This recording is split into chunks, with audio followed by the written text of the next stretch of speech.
Alors est-ce que tu peux ouvrir avec moi ton cœur et relâcher ta voix pour déclarer avec foi cette parole? Il pourvoira à tous tes besoins selon sa richesse. Alors crie-le de toutes tes forces maintenant.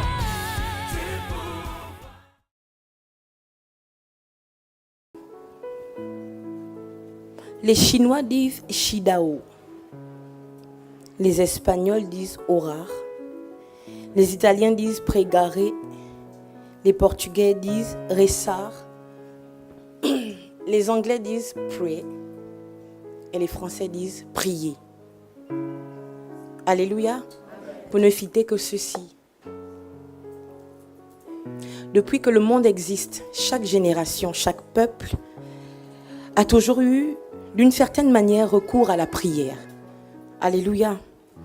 Plusieurs définitions donc au fil du temps et en fonction de la conception des uns et des autres ont été données à la prière. Alléluia. D'aucuns la définissent comme une simple formule de courtoisie et de politesse. Et d'autres comme un monologue avec une divinité, et d'autres encore comme étant un dialogue entre un homme et Dieu. Quoi qu'il en soit, chacun donne à la prière une définition selon son éducation, selon sa perception de la vie et du monde spirituel. Alléluia. Dans nos assemblées pentecôtistes en particulier, les hommes et les femmes et même les enfants prient. Amen. Du moins, chacun se débrouille à prier. Alléluia.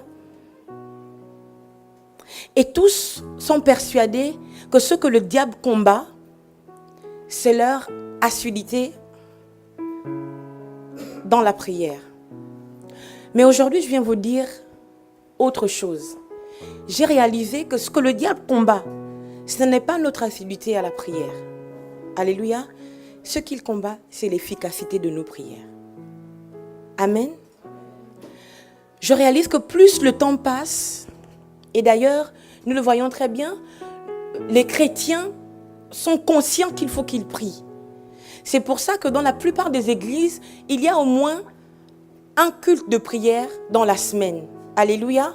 Donc les gens sont amenés à prier d'une manière ou d'une autre. Alléluia. Le problème n'est pas de prier ou de ne pas prier. Le problème est, est-ce que notre prière est efficace? Est-ce qu'elle produit des résultats concrets, palpables, que nous pouvons voir? Alléluia.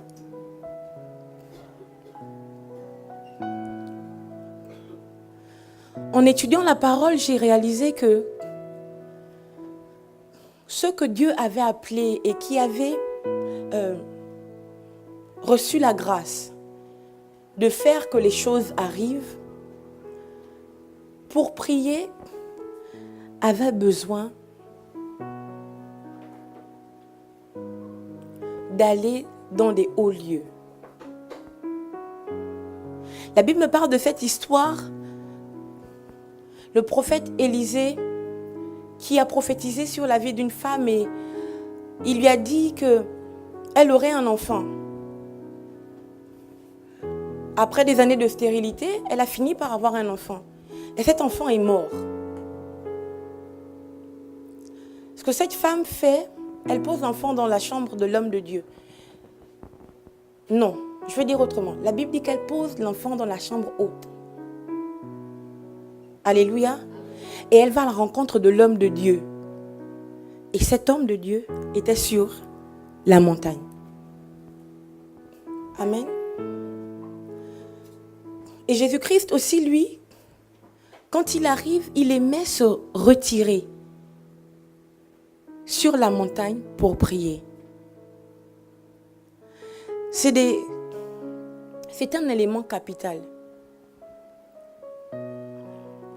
Nous devons réaliser que prier, c'est bien plus que se retrouver ensemble ici et faire une liste de requêtes. Alléluia. Ce matin, je viens vous parler de la dimension mystique de la prière.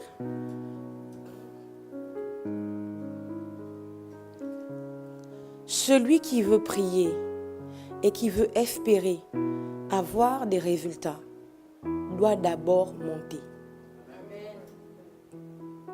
Alléluia. Celui qui veut prier et voir ce qu'il dit arriver doit d'abord monter. Jésus-Christ, en allant, dit à ses disciples, ne bougez pas d'ici, de Jérusalem, jusqu'à ce que vous receviez le Saint-Esprit. Alléluia. C'est Jésus qui a parlé. Amen. Et en principe, quand Jésus, qui est Dieu, parle, les choses arrivent. Alléluia. La Bible nous apprend que les apôtres se réunissent pour prier. Non pas dans la maison d'un d'entre eux, non pas sur la plage, non pas, je ne sais pas quel terme employer. Mais une chose est sûre, c'est que la Bible dit qu'ils se réunirent dans une chambre haute. La base de la prière, c'est la hauteur. C'est pour ça que quand on prie, on vous dit priez, priez, changez votre atmosphère. En fait, vous ne pouvez pas être là. Vous ne pouvez pas être vous quand vous priez. Vous devez monter. Vous devez aller à un autre niveau avant de prier. Alléluia. Vous devez aller à un autre niveau avant de commencer à prier. Amen. Et c'est dans l'autre niveau, c'est une fois que vous êtes en hauteur, maintenant que vous pouvez commencer à prier. Mais quel genre de prière? Toutes les prières ne sont pas des prières. Tout ce que les hommes appellent prières ne sont pas forcément des prières. Pour chaque circonstance de la vie, pour chaque situation de la vie, correspond un type de prière. Alléluia. Pour chaque situation par laquelle vous passez, correspond un type de prière. Et ce matin, j'aimerais par la grâce de Dieu vous faire monter à un certain niveau pour que vous compreniez et pour que vous sachiez comment prier. Alléluia. Ouvrons nos Bibles, s'il vous plaît.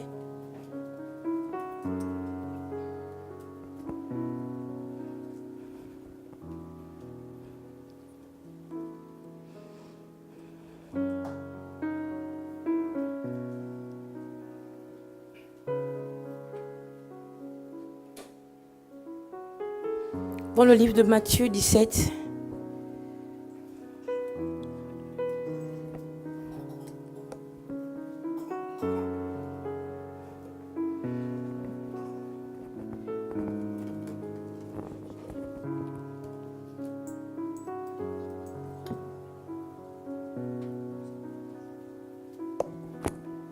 Matthieu 17 à partir du premier verset.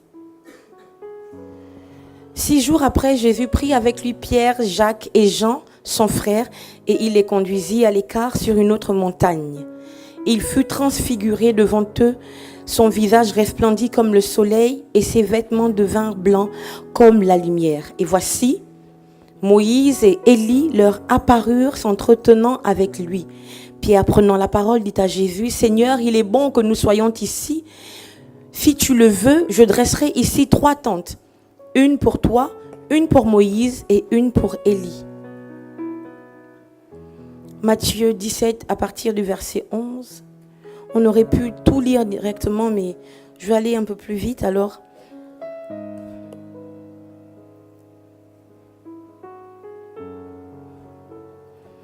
Il répondit, les disciples lui firent cette question, pourquoi donc les scribes disent-ils qu'Élie doit venir premièrement? Il répondit, il est vrai qu'Élie doit venir et rétablir toutes choses. Mais je vous dis qu'Élie est déjà venu, qu'ils ne l'ont pas reconnu et qu'ils l'ont traité comme ils l'ont voulu. De même, le Fils de l'homme souffrira de leur part. Les disciples comprirent Les disciples comprirent alors qu'il leur parlait de Jean-Baptiste. Verset 14. Lorsqu'ils furent arrivés près de la foule, un homme vint se jeter à genoux devant Jésus et dit, « Seigneur, aie pitié de mon fils qui est lunatique et qui souffre cruellement. Il tombe souvent dans le feu et souvent dans l'eau. Je l'ai emmené à tes disciples et ils n'ont pas pu le guérir. » Race d'incrédules et perverses, répondit Jésus, jusqu'à quand serai-je avec vous? Jusqu'à quand vous supporterai-je? Emmenez-le-moi ici. Jésus parla sévèrement au démon qui sortit de lui et l'enfant fut guéri à l'heure même. Alléluia. Verset 21. Mais cette sorte de démon ne sort que par la prière et par le jeûne. J'aimerais relire la même histoire dans le livre de Marc 9, s'il vous plaît.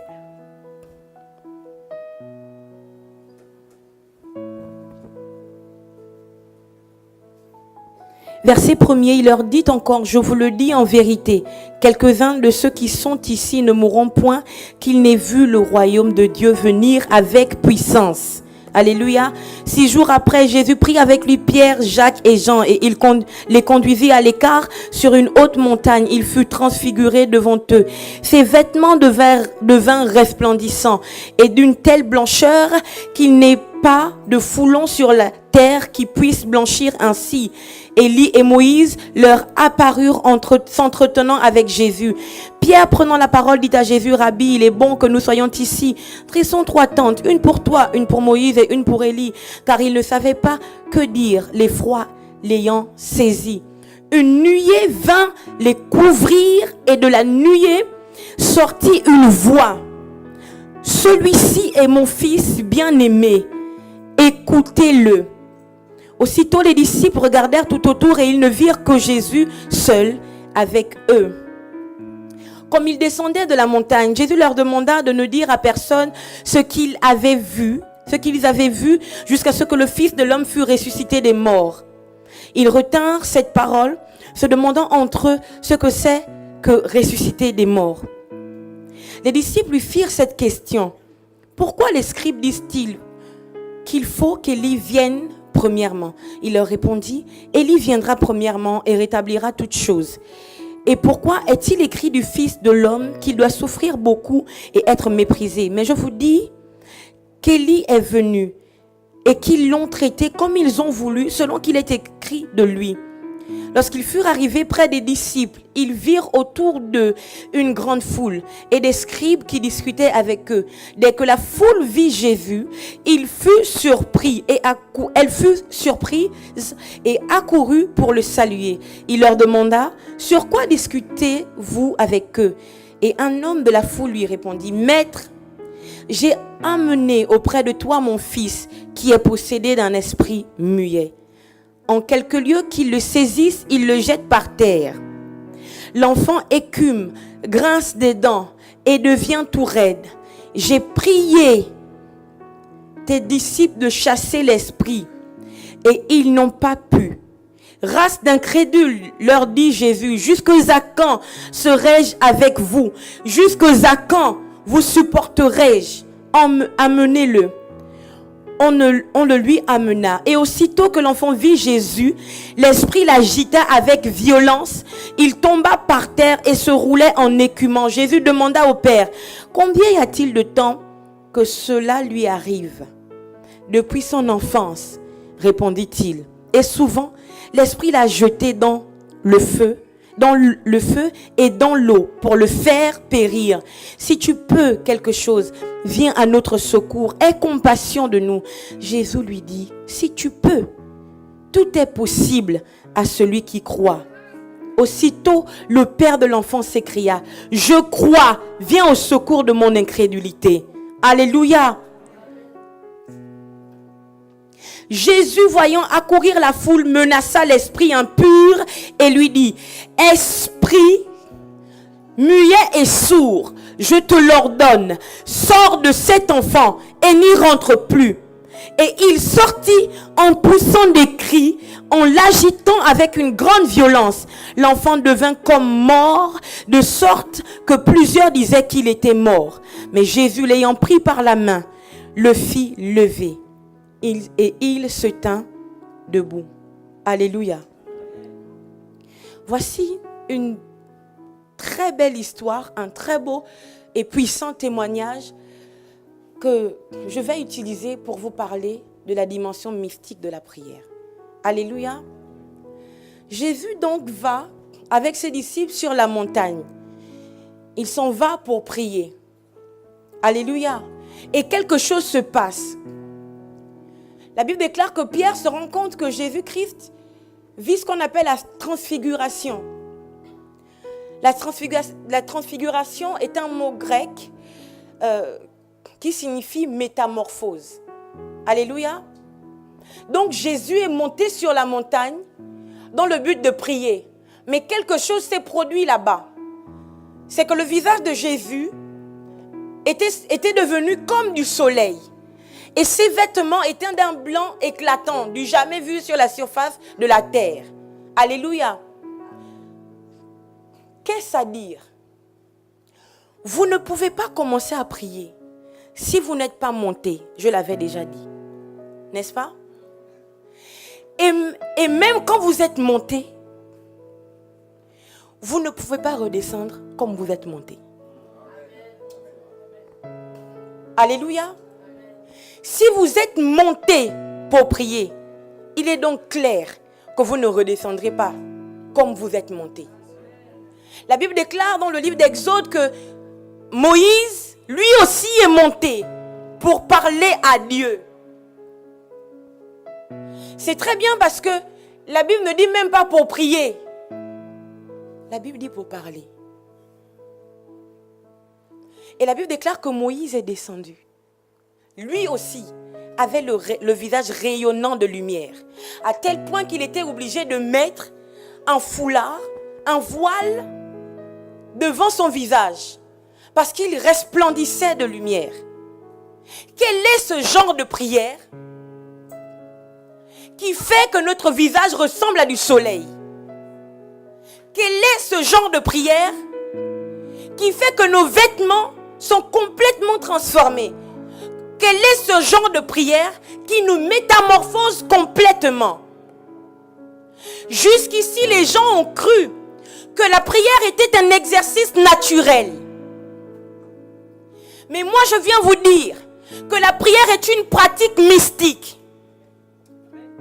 Et il n'y a que ceux qui l'acceptent qui vivent des choses extraordinaires. Alléluia.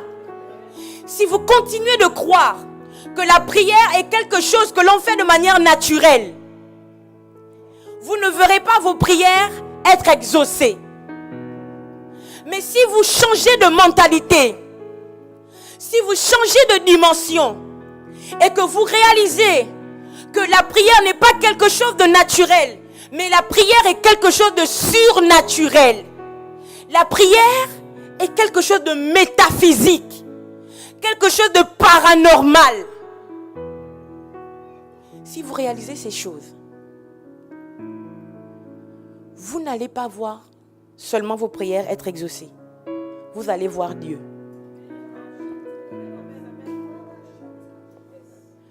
Voir sa prière être exaucée ne suffit pas. Il faut aller à une autre dimension. La dimension où vous voyez Dieu. Alléluia.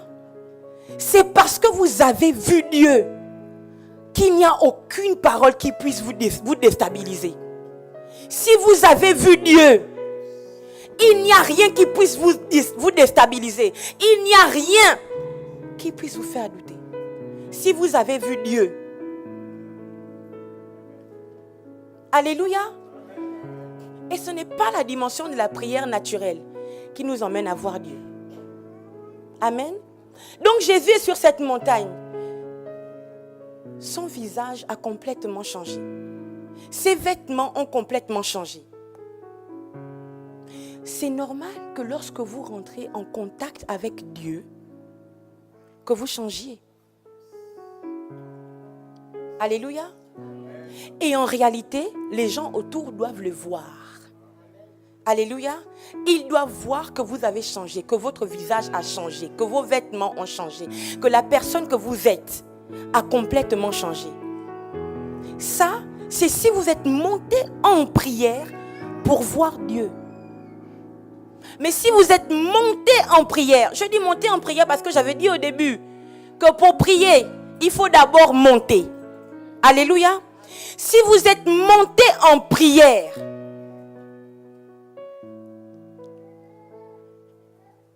non pas pour lister vos requêtes, mais pour voir Dieu, vous serez transformés en la même image. Alléluia. Parce qu'au final, qu'est-ce que Dieu veut? Jésus a dit, jusqu'à quand resterai-je là avec vous? Alléluia. Au final, qu'est-ce que Dieu veut? Dieu veut que lorsque nous sommes montés en prière, nous devenions lui. Alléluia. Dieu veut que lorsque nous sommes montés en prière, nous lâchions notre nature humaine.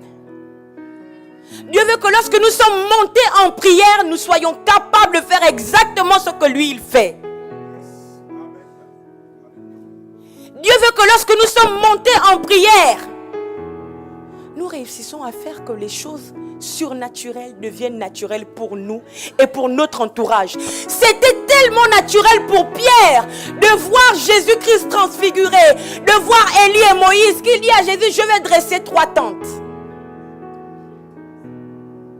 C'était devenu tellement naturel pour lui qu'il dit, je vais dresser. En fait, je vais dresser 3 tentes. En fait, je vais habiter dans ça. Si vous êtes monté en prière et vous avez vu Dieu, le surnaturel devient naturel. Alléluia. Et c'est à cela que Dieu nous a appelés. À vivre le surnaturel, non pas épisodiquement. Dieu nous appelle à vivre le surnaturel de manière naturelle. Alléluia. Donc il est sur cette montagne et il voit Élie. Et il voit Moïse. Il y a un élément dans le livre de Marc qui fait que, lorsque Jésus descend de la montagne et qu'il marche avec ses disciples, ils ont une conversation et ils demandent à Jésus pourquoi la Bible dit, les scribes disent que Moïse, du moins la parole dit qu'Élie doit venir en premier. Et je me suis demandé pourquoi est-ce qu'il parle de ça juste après cet épisode. Juste après l'épisode de la transfiguration, de la métamorphose. Il dit pourquoi est-ce que la parole dit que Élie doit venir en premier? Pour le savoir, il faut qu'on reparte dans ce que la Bible dit.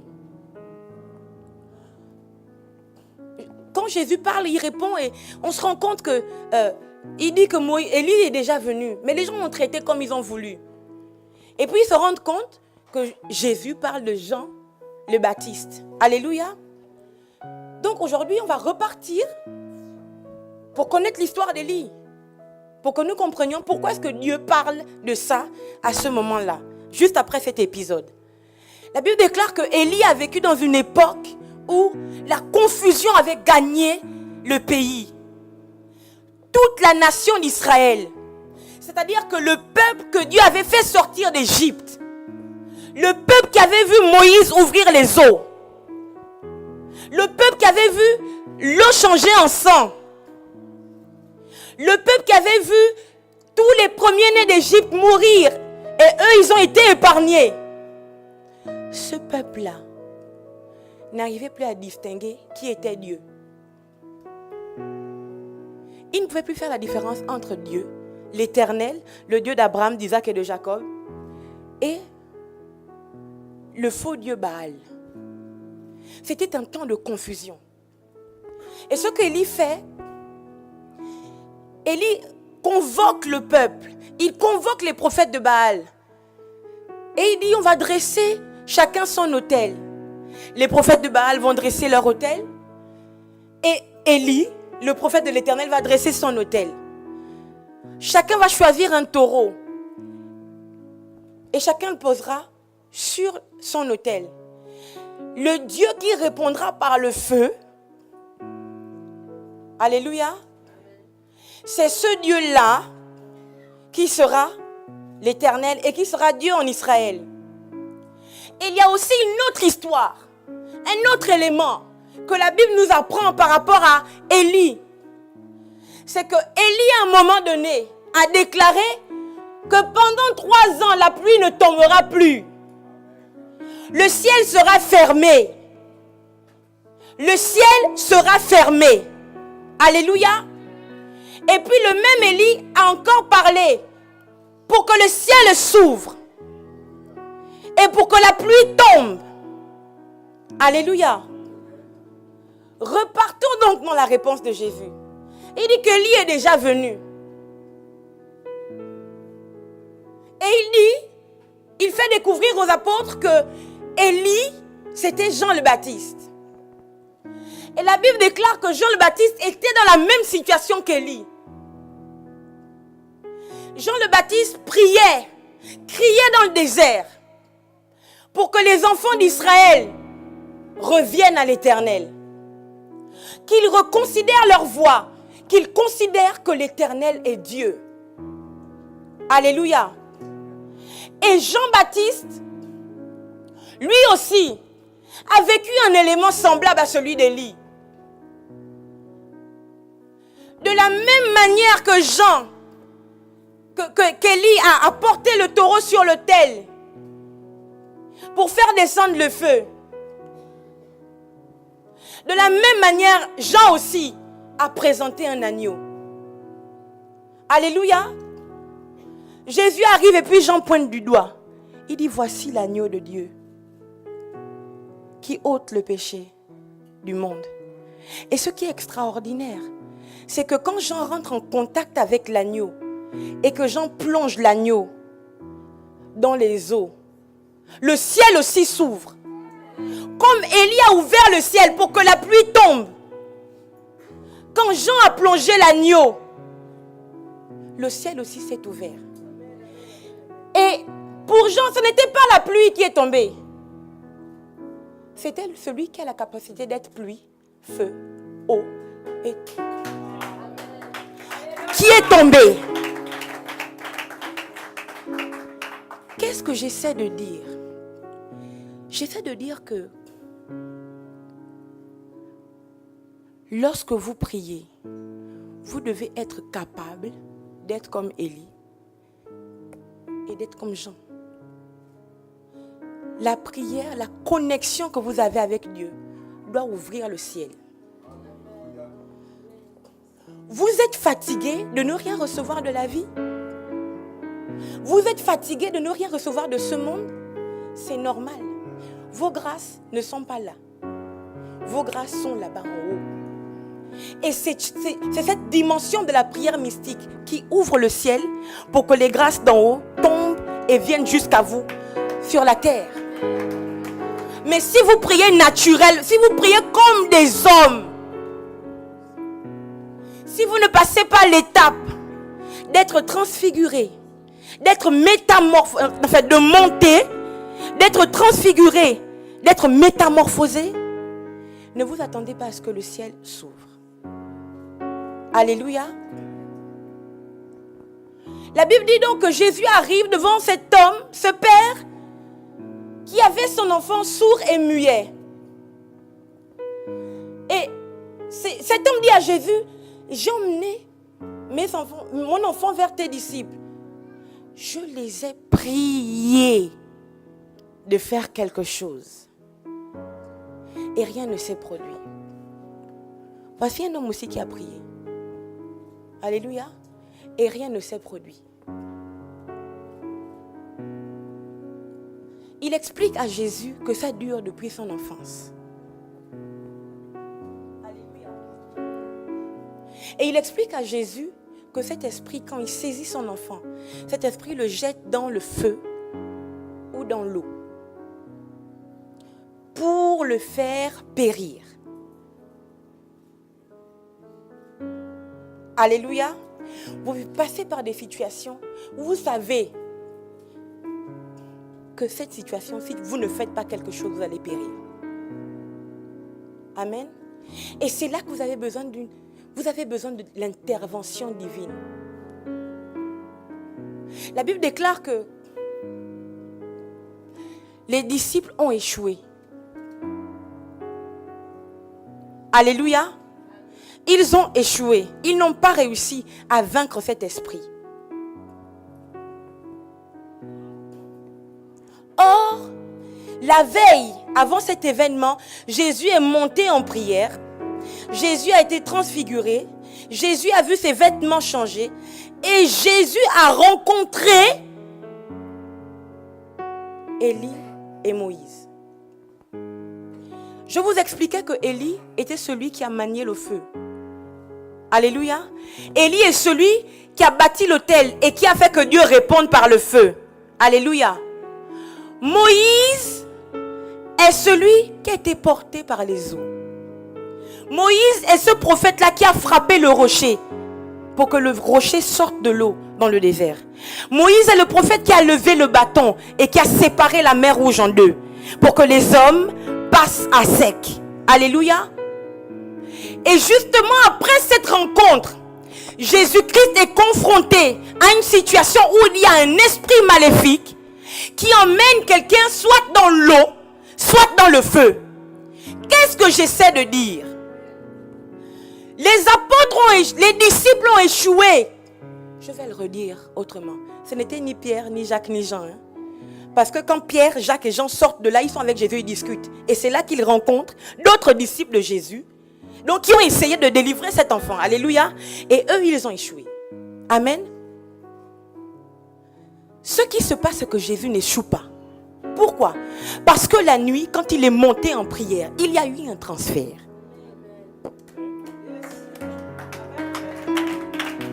Ce que j'essaie de dire, c'est que la prière est aussi un transfert. Une des dimensions mystiques de la prière, c'est que quand vous montez en prière, vous ne réveillez pas seulement Dieu. Vous réveillez aussi d'autres esprits. C'est pour ça que lorsque Jésus est en train de prier sur la montagne, ce n'est pas Dieu, l'Éternel Yahvé, qui descend. C'est Moïse et Élie qui sont descendus pour s'entretenir avec Jésus. Et justement après cet entretien, Jésus est confronté à un homme qui est possédé par un esprit qui veut le tuer par le feu et qui veut le tuer par l'eau. Or, Élie a fait descendre le feu. Élie sait comment manier le feu. Élie sait comment faire en sorte que le feu descende. Élie sait comment stopper le feu.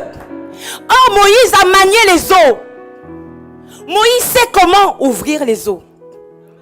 Moïse sait comment frapper un rocher pour que l'eau sorte. Moïse sait comment dealer avec les esprits des eaux. Donc quand Jésus arrive devant cet homme, il n'y a plus rien qui puisse l'arrêter. Il a déjà reçu le transfert de ce dont il a besoin pour vaincre l'esprit qui travaille avec le feu et l'esprit qui travaille avec les eaux dans le but de nuire. Si vous ne savez pas réveiller les esprits par votre prière, vous ne priez pas encore. Si vous ne connaissez pas réveiller les esprits, vous ne savez pas prier. Vous savez juste demander. Vous savez même juste, c'est ça, demander. Si vous ne connaissez pas réveiller les esprits, parce que la prière c'est quoi? C'est quoi la prière? C'est un exercice pour réveiller les esprits. On prie parce que sur la terre ça ne va pas. On a besoin d'une puissance surnaturelle. Alléluia. Et la puissance surnaturelle c'est quoi? Qu'est-ce qui transporte la puissance surnaturelle? C'est l'esprit. Ce sont les esprits qui transportent les puissances surnaturelles. Abraham aurait pu venir ce jour-là. Jacob aurait pu venir ce jour-là. Mais Jésus n'avait pas besoin de Jacob, ni d'Abraham. Il avait besoin de la puissance du feu et de la puissance de l'eau. C'est pourquoi Élie et Moïse sont descendus. Quel est le problème que tu traverses? Tu as un problème financier. Tu sens que la pauvreté t'attache, te lie. tu pries. Seigneur, aie pitié de moi, fais quelque chose pour moi. Fais quelque chose pour moi, je ne sais plus quoi faire. Je ne peux pas comprendre. Et même Dieu ne comprend pas. Il ne comprend pas ce langage. Parce que pour chaque situation, il y a un type de prière. Alléluia. Pour chaque situation, il y a un type d'esprit que ta prière déclenche. Alléluia.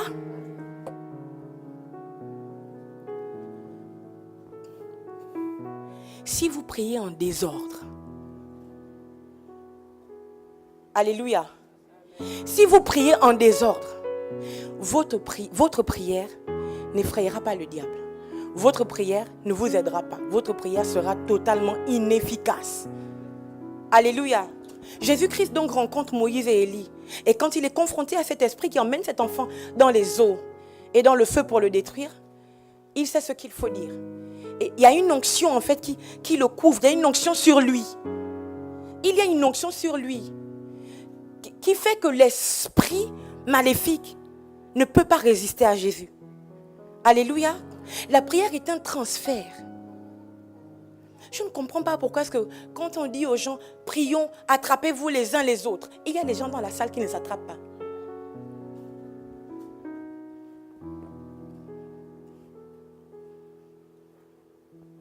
La prière aussi est un transfert. Alléluia. Si l'autre, tu as remarqué que quand il prie, la terre bouge, mais attrape. Alléluia. Attrape pour que toi aussi tu reçoives ce qu'il faut pour que la terre bouge. Alléluia. J'avais dit que Jésus-Christ est monté. Il a été transfiguré. Il a été métamorphosé. Il a parlé avec Moïse et Élie. Et puis il a rencontré cet esprit maléfique qui jetait l'enfant soit dans le feu, soit dans l'eau. Et Jésus parle. Jésus ne supplie pas. Jésus ne se roule pas au sol. Jésus ne dit pas, Seigneur éternel, je t'en supplie, viens faire quelque chose pour cet enfant. Jésus sait que lui-même, il est déjà Dieu. Il peut juste déclarer pour que la chose arrive. Alléluia. Et ce qui est très fort, c'est que la Bible nous dit que Jésus dit, esprit sourd et muet, sort de cet enfant. Et l'esprit quitte l'enfant en poussant un cri. Je n'ai pas compris. En principe, quand on est sourd et muet, on n'entend pas.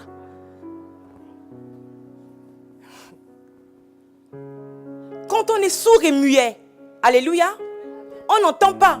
Mais quelle est cette prière qui fait que quand tu parles, les sourds entendent? La prière te donne un langage que même le monde surnaturel entend, comprend. Tu as parlé à cette situation pendant des années. Elle ne t'a pas entendu parce qu'elle est saisie. En fait, elle a été envoyée avec une onction de surdité. Alléluia. Tu as besoin de monter à un niveau où ton langage va changer. Où quels que soient les esprits qui vont entendre, même s'ils sont sourds et muets, ils écouteront et ils comprendront ce que tu dis. Si tu n'es pas encore arrivé à ce niveau, tu as beaucoup de travail. Alléluia. Nous voulons une armée forte. Alléluia. Nous sommes une armée forte. Notre problème, c'est qu'on ignore tout ce que Dieu nous a donné. Alléluia. J'ai déjà partagé ce témoignage. Quand j'étais à Dakar, je louais un studio à un marabout. Et je ne savais pas qu'il était marabout. Je ne savais même pas au début qu'il était aveugle. Et puis au fil du temps, j'ai découvert que c'était un homme aveugle. Mais en fait, je priais tellement. Que l'aveugle là, qui est aveugle, a vu la lumière. C'est-à-dire que ce genre de prière qui fait que vous renversez complètement les choses naturelles. Le marabout me dit, je veux que tu quittes ma maison. Je lui dis, mais comment ça? Je ne comprends pas. Je paie, je suis toujours à jour. Je paie mon loyer. C'est quoi le problème? Il dit, oui, parce que tu laisses tout le temps la lumière. Je dis, mais... Il dit, oui, tu laisses tout le temps la lumière allumée. Je ne veux plus que tu restes. Si c'était véritablement la lumière naturelle allumée, c'est simple. Je voudrais juste que tu éteignes la lumière. Alléluia. Ce n'était pas la lumière naturelle allumée. Alléluia. C'était les esprits de Dieu qui descendaient avec tellement d'éclat que l'aveugle voyait. Alléluia. On doit vous reconnaître. On doit voir de manière palpable les effets de vos prières. J'étais à Lomé et j'étais en classe de 3e, donc j'avais 13 ans. Et ma mère avait une amie. C'était une grande amie à ma mère. Elles faisaient tout ensemble. Elles mangeaient ensemble. Elles sortaient ensemble. Tout. C'est-à-dire que vraiment, elles faisaient tout ensemble. Et puis, j'ai eu une vision. Dieu m'a montré qui était cette femme. Et j'ai dit à ma mère que cette femme, c'est une sorcière. Oui, on ne parle pas comme ça des grands.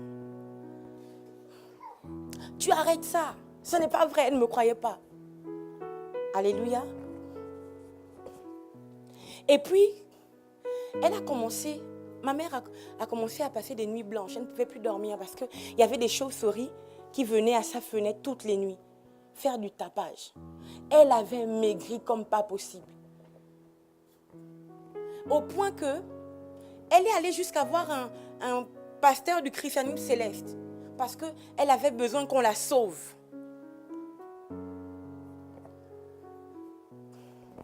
Et moi, quand je priais, je savais que ce n'était pas naturel. J'étais une enfant, mais je priais beaucoup des prières de guerre. Alléluia. Parce que je me sentais souvent oppressée, j'étais souvent très attaquée. Et donc, je priais par rapport à ma mère. Je priais tout le temps par rapport à elle. Et un jour, j'ai fait un rêve dans lequel cette femme est venue et m'a fait boire quelque chose. Et dans le rêve, j'ai crié Jésus. Et quand je me suis levée, j'avais un ventre comme ça, comme si j'étais enceinte de 6 mois. Et je sais de quoi je parle parce que j'ai déjà porté 3 grossesses. Donc, je sais à quoi ressemble un ventre de 6 mois de grossesse. Alléluia.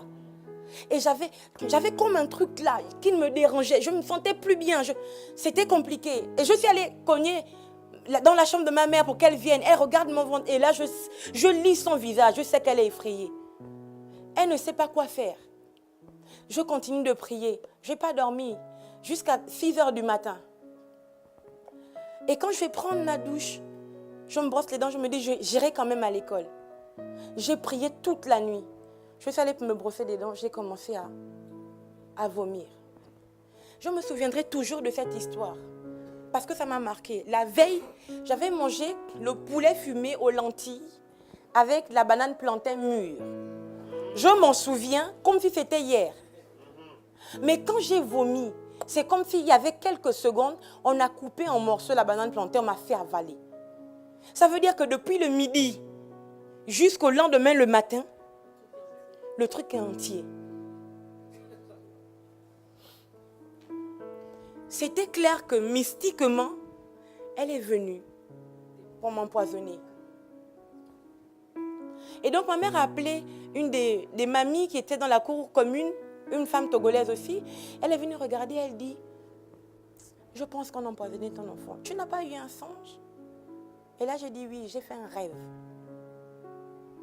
Et j'ai dit à ma mère que c'est Tata telle qui est venue me faire boire quelque chose. Elle ne m'a pas cru. On ne parle pas comme ça. Mais elle a quand même parlé, oui, laissez mon enfant. Nous, on est Gabonais. Chez nous, c'est la forêt équatoriale. Quand il est midi, dans la forêt, tu as l'impression qu'il est minuit. Parce qu'elle voulait effrayer ces gens-là. Et j'ai commencé à prier. J'ai commencé à envoyer le feu. J'ai dit, Seigneur, élève-toi, j'envoie le feu, j'envoie le feu. Je ne vous parle pas d'une fiction. Je ne vous raconte pas un film. Je vous parle de mon vécu. La dame est venue. Pardon. Je demande pardon. Je demande pardon. Comment les films nigériens, Nollywood. Je demande pardon. Dis à Micha que c'est fini. Micha, c'est mon petit nom. Dis-lui que c'est fini. Qu'est-ce qui est fini? C'est moi. Les chauves-souris, c'était moi. Les ceci et cela, c'était moi. C'était moi, c'était moi. Et là, elle dit, toi, tu ne pries pas par ma mère. Toi, tu ne sais pas prier. Toi, tu ne sais pas, c'est ça hein, le terme. Toi, tu ne sais pas prier. Si tu pries, ça ne nous fait rien. Mais quand Micha prie, à chaque fois qu'elle prie, quand on arrive dans la maison, qu'on entend prier, soit on voit une grande lumière qui nous effraie, on repart. Soit on arrive, on voit comme un bloc de sel, on ne peut pas passer. Soit on voit comme un océan et on a peur de se noyer, on s'en va. Ça veut dire que ma prière a déclenché des choses surnaturelles. La Bible déclare que vous êtes la lumière du monde, hein, non? Elle est venue, elle a vu la lumière. La Bible déclare que vous êtes le sel de la terre. Elle est venue, elle a vu le sel. La Bible déclare que quand l'ennemi viendra contre vous, l'Esprit du Seigneur comme un fleuve le mettra en déroute. Elle est venue, elle a vu le fleuve. Alléluia. Quel genre de prière tu fais? Et puis on ne voit pas le surnaturel. Ça veut dire que tu dois monter à une autre dimension. Alléluia. Tu dois montrer à une autre dimension. La dimension où quand tu pries, les choses naturelles se transforment en choses surnaturelles. La dimension où quand tu pries, le ciel exécute. Jésus parle à Pierre, il dit, ce que tu liras sur la terre sera lié dans les cieux. Ça veut dire que lui, il est sur la terre. Il commande et le ciel exécute. C'est ce genre de dimension que vous devez atteindre dans la prière. Alléluia. C'est ce genre de dimension que vous devez atteindre dans la prière. Prier, ce n'est pas seulement dire des paroles. Prier peut aussi être un acte prophétique. Alléluia. Prier peut aussi être un acte prophétique. Prier peut, c'est-à-dire qu'on vous dit, levez-vous, marchez. J'ai vu ça vendredi à Puissance. On vous dit, levez-vous et marchez. Il y a des gens assis. Levez-vous et marchez, vous êtes assis. Vous savez ce qu'Abraham, Dieu a dit à Abraham? Il a dit à Abraham de marcher. Parcours. Toute la surface que tu auras fait, ce sera à toi. Alléluia. Il a dit, tout lieu que foulera la plante de tes pieds, je te le donne en possession. Normalement, quand on vous dit levez-vous et marchez, vous vous levez. Et vous marchez. En fait, vous ne marchez pas à Providence Église. Je marche sur toutes les dominations. Je marche sur mon lieu d'héritage. Je marche sur ma gloire. Je marche. En fait, tu identifies tout ce que tu ne veux plus voir ou ce que tu veux voir. Tu marches dessus pour que Dieu te donne. Alléluia. Levez-vous et poussez des cris. Les gens sont assis et ils regardent. Des fois, on n'a pas besoin de dire des paroles. Seigneur, aide-nous, non. On a juste besoin de se lever et de pousser des cris. Alléluia. À Jéricho, ils n'ont pas prié autour de Jéricho. La Bible déclare qu'ils ont fait le tour le premier jour en silence. Le deuxième jour en silence. C'est pour vous dire qu'ils n'ont pas prié. Ils n'ont pas parlé. Non. Ils marchaient et c'était silencieux. Même ton silence est une prière qui terrorise les murailles. Ils ont marché en silence et c'est le dernier jour, le 7e jour. Ils n'ont pas parlé, ils n'ont pas demandé, on ne sait même pas pourquoi ils criaient. Le prophète, celui qui était loin, a seulement dit crier. Donc quand tu viens au culte, quand tu viens à une réunion de prière, si on te dit crie, crie seulement. Parce que ton cri, à ce moment-là, lorsqu'une parole est libérée ici, quand vous nous voyez ici, nous ne sommes plus nous. Ce n'est plus nous quand nous sommes là. Il y a un esprit supérieur qui tombe sur nous. Il y a un esprit qui nous téléguide, qui nous inspire, qui nous susurre des choses dans l'oreille. Et quand on dit levez-vous et criez, vous devez réaliser que le cri que vous sortez est empuissanté. Le cri que vous sortez peut aller là où votre corps ne peut pas aller. Le cri que vous poussez peut aller là où votre main ne peut pas aller. Le cri que vous poussez a un pouvoir pour faire tomber les murailles. Ce jour-là, les enfants d'Israël ont seulement entendu dire crier. Et ils ont poussé des cris. Jéricho s'est émietté. Alléluia. La Bible déclare, c'est Dieu qui parle, il dit, lève-toi, sois éclairé, car ta lumière arrive. Et la gloire de Dieu descend sur toi. Donc si on te dit lève-toi, c'est peut-être que la lumière de Dieu ne vient pas sur ceux qui sont assis. Alléluia. Que la lumière de Dieu vient sur ceux qui se lèvent. Alléluia. Et donc, la prière, une des dimensions mystiques de la prière, c'est que ça peut être un acte prophétique. La prière peut aussi être des pleurs. Les gens ne savent plus pleurer dans la présence du Seigneur. Les gens ne savent plus pleurer.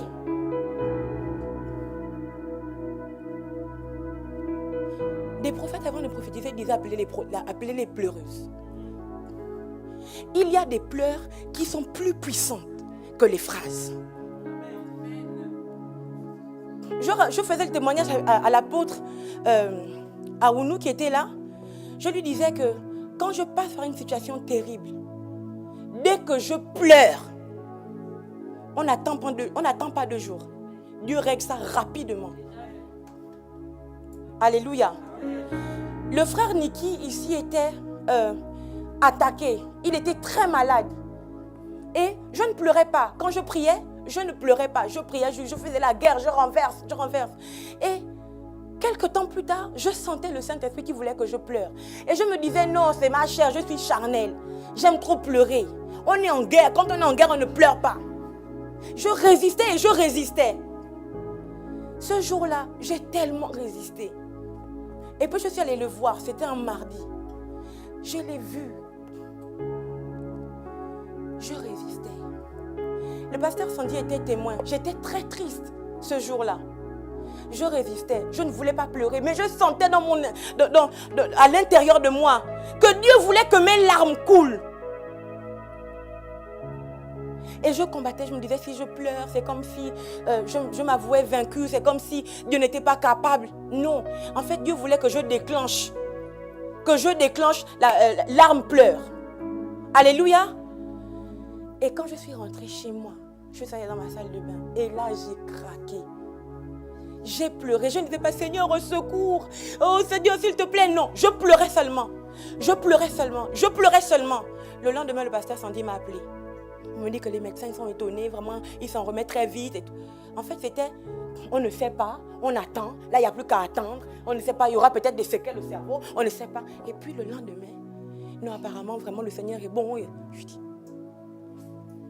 les pleurs, c'est aussi une façon de prier. C'est aussi une façon de prier.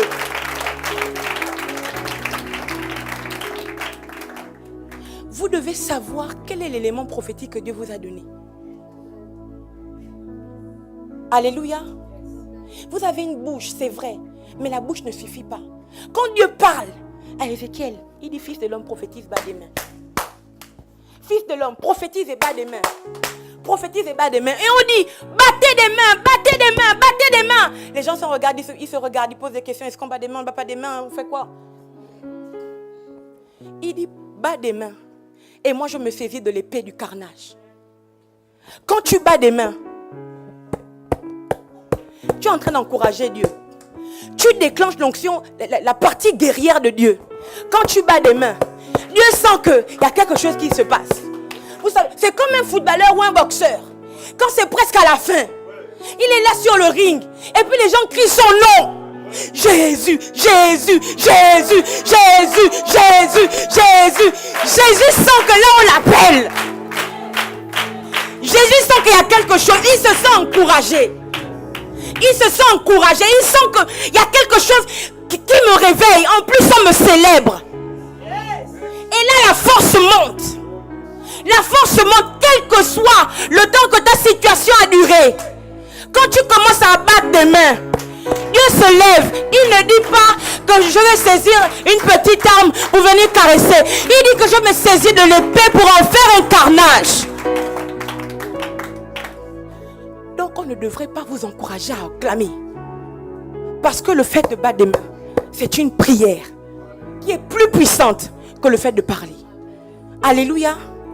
Fils de l'homme bat des mains et prophétise. Fils de l'homme bat des mains et prophétise. Fils de l'homme bat des mains et prophétise. Peut-être que le fait de parler n'a pas suffi, mais Dieu veut que tu battes des mains. Alléluia. Que tu rajoutes le fait de battre des mains. Quand tu bats des mains, tu célèbres Dieu. Quand tu bats des mains, Dieu se lève. Quand tu bats des mains, Dieu se lève pour en finir avec tes détracteurs. Alléluia. Ils sont au combat et Moïse lève ses mains. Quand Moïse lève les mains, les enfants d'Israël sont trouvés plus forts. Et quand ils baissent les mains, ils sont trouvés vaincus. Tu as prié, ça n'a pas marché. Tu as parlé avec la bouche, ça n'a pas marché. Alléluia. Peut-être qu'il faut que tu battes seulement des mains. Que tu battes des mains et que tu réveilles l'onction guerrière en toi. Que tu réveilles des esprits. Alléluia. Que tu réveilles des esprits qui peuvent aller là où toi tu ne peux pas aller. Alléluia. Il y a des combats que tu ne peux pas vaincre tout seul. Alléluia. Et la prière parlée ne suffit parfois pas. Amen. Il faut poser un acte. Peut-être qu'il faut bouger. Alléluia. Peut-être qu'il faut battre des mains. Peut-être qu'il faut crier. Peut-être qu'il faut pleurer. Tu dois faire quelque chose.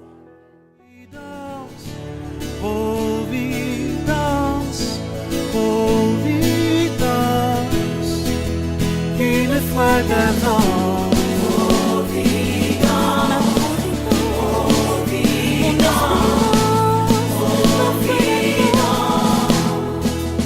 Une fois d'avant.